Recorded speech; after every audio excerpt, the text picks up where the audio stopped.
Did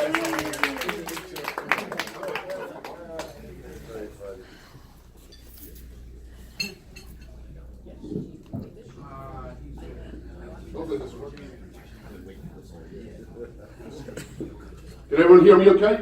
Yep. Anyway, good morning, everybody. Good morning.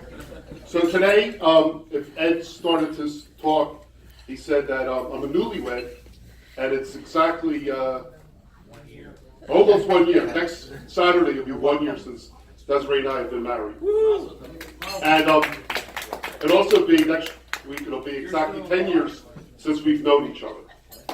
And what I want to tell you is exactly how we met.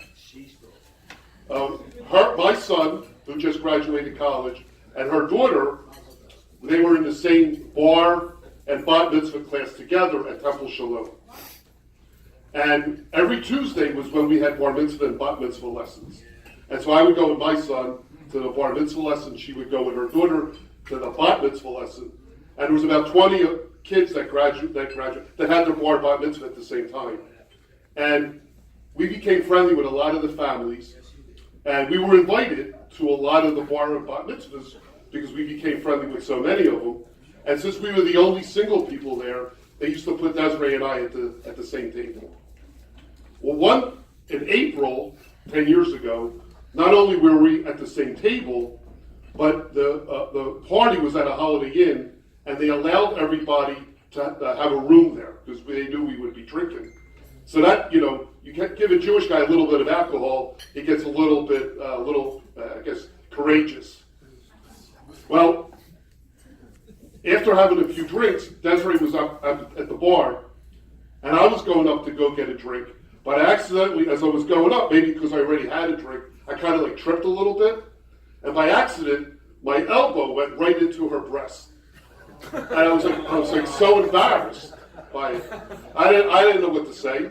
So I said to her, Desiree, if your heart is as soft as your breast, I'm sure you'll forgive me. And she said, if your penis is as hard as your elbow, I'm in room 418. So we also have two other newlyweds here. We have Eric and Evan. And I would like to tell you, Evan and Eric, even though I'm a lot older than you, Desiree and I still have sex nearly every day. Yes. We nearly have sex on Monday. We nearly have sex on Tuesday, and we nearly have sex on Wednesday, and we nearly have sex on Thursday. After a year of being married, the other day I heard Desiree say like this, while she's drinking a glass of wine, I love you. And I said, Desiree, is that you speaking, or is that the wine speaking? She said, it's me speaking to the wine. A lot of people say to me, Jerry, can you tell us the difference between your first wife and your second wife? I said, well, one big difference is my second wife, Desiree, is a little bit nicer up here than my first wife. You may ask, how do I know this?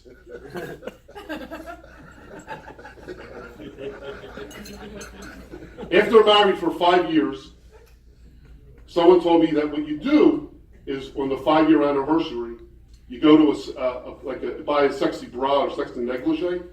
What's the name of that store that they have? You can buy that at, Wayne? Buy sexy bras at? So I go in there, Victoria's Secret, and I tell the lady who's working there, I say to her, it's my 5-year anniversary, and I would like to buy a sexy bra for my wife. And the first thing she says is, what size? I don't know. Aren't they all the same size? So the girl says, what I'm going to do is, I'm going to tell you something. You tell me if they're about that big. She said, are they about as big as a cantaloupe? I said, no, a lot smaller. About as big as an orange? A lot smaller. About as big as an egg? I said, well, scrambled. Now, I got married the first time at 30. The reason I waited so long to get married at 30 is because I really wanted to marry a virgin, because I didn't want her to compare me to somebody else. I really wanted to make sure that she would think I was the best. But a lot of times when I would start dating women, I was able to tell pretty sure if they were a virgin or not. But when I met my first wife, and when I first got naked, I said, what's this called? She said, it's called a wee-wee. I said to myself, she doesn't even know what it's called. She has to be a virgin. Anyway, we finally get married, and we're now on our honeymoon, and we're going out to eat. And I said to her, listen, I need to tell you something. It's not called a wee-wee. This is called a penis. And she said, Jerry, I've seen many a penis. That's the wee-wee. Now, in between the first wife and the second wife, I have a lot of stories to tell you. I used to go to synagogue with my dad every Saturday. And when I would go to synagogue with my dad, the rabbi would see me always with my dad. He said, you're a good-looking guy, Jerry. Aren't you dating anybody? I said, well, Rabbi, to tell you the truth, I am dating. But a lot of times when I do date and I bring home a woman, my mom doesn't like her. And it's very hard to make my mom happy because this time she wants me to do it right. So she's going to be very, very picky of the women that I bring home.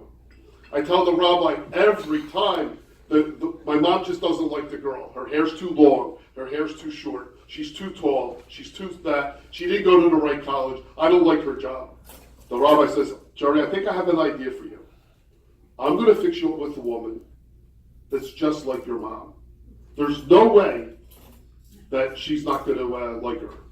And sure enough, he fixes me up with this woman, I swear, just like my mom. Same hair, same height, same personality. They even went to the same school.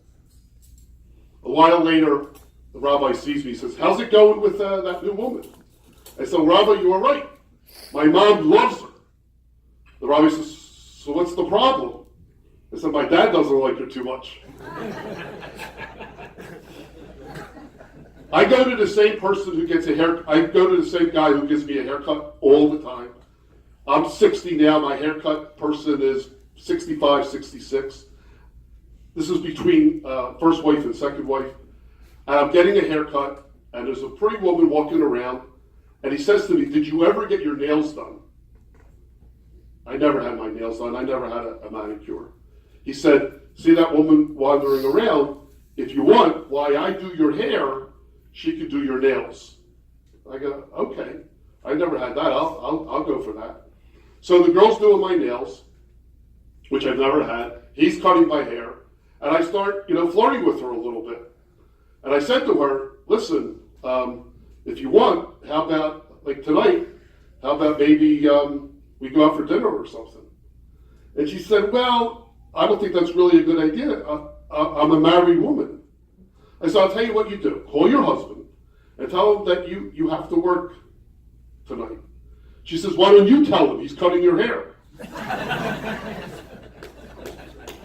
Now, I'm probably 32, 33. I'm married for a couple of years. And my friend Ron comes into my office. We're doing some financial planning and investment planning. It's like 5:30, 6 o'clock. And he tells me that he doesn't have any plans for the night. But those are the days before cell phones. And I said to him, well, if you really don't have any plans tonight, if you want, why don't you come home and you can hang out with us, hang out with me and my wife, we'll do something. But stupidly, I never told my wife that I was doing that. So all of a sudden, I just show up at the house with my friend Ron. And she looks at me and goes, what's this? I said, well, Ron's going to have dinner with us. Now, she's furious. She said, how could you do this to me? I didn't even take a shower. The house is a mess. There's dishes in the sink, and I don't even have any food. Why would you bring Ron home here? I said, well, he's thinking about getting married. Now, one time I was out with my wife, and we're in a nice restaurant,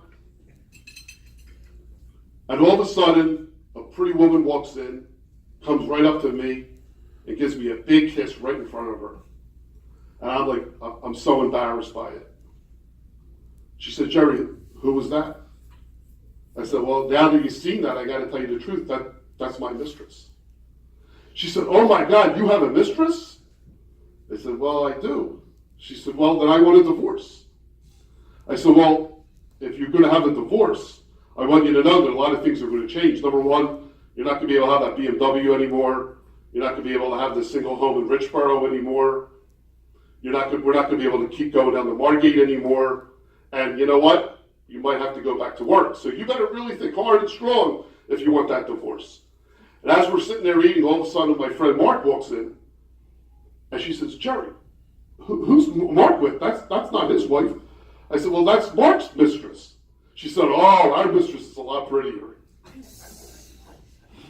All right, so my son just graduated Penn State May 6th, and now he's in Asia for 18 days. He comes back next Sunday.